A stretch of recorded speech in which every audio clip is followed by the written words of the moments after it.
অর্থের শূন্যতার চেয়ে প্রিয়জনের শূন্যতা মানুষকে বেশি কাঁদায়।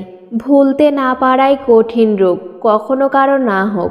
পৃথিবীতে যারা মুখ ফুটে নালিশ করতে পারে না, চুপ করে থাকে, উল্টো তারাই আসামি হয়। এত তাড়া কিসের?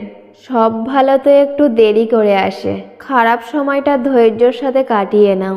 বেঁচে থাকতে হলে ভালো থাকতেই হবে, এমনটা কোনো কথা নয়। পৃথিবীর 3/4 মানুষ ভালো নেই কিন্তু বেঁচে আছে। যে ভালোবাসা যত গোপন, সেই ভালোবাসা তত গভীর। তুমি উড়তে শেখালে আমি উড়লাম, মাঝ আকাশে উড়তে গিয়ে তোমায় হারালাম। একটি মেয়ের দোষ জানতে হলে তার বান্ধবীদের কাছে গিয়ে তার প্রশংসা করো।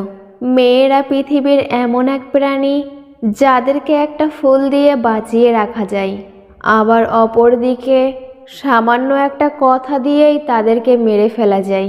জোর করে কাউকে ধরে রাখার প্রয়োজন নেই। যে থাকার সে থাকবেই, আর যে চলে যাওয়ার সে চলে যাবেই। কিছু মানুষ আছে, তারা আপনাকে ধরেও রাখবে না, আবার ছাড়বেও না। মূলত এই মানুষগুলো আমাদের মানসিক অশান্তির কারণ হয়। কাউকে আপনার দুঃখের ভাগীদার বানাতে পারবেন না, কিন্তু সুখের ভাগীদার অনেকেই পাবেন। কেউ চিরকাল থাকে না, শুধু স্মৃতিই পড়ে থাকে। কিছু মানুষ তখনই আপনাকে মিস করবে যখন সে আপনার মতো দ্বিতীয় কাউকে খুঁজে পাবে না।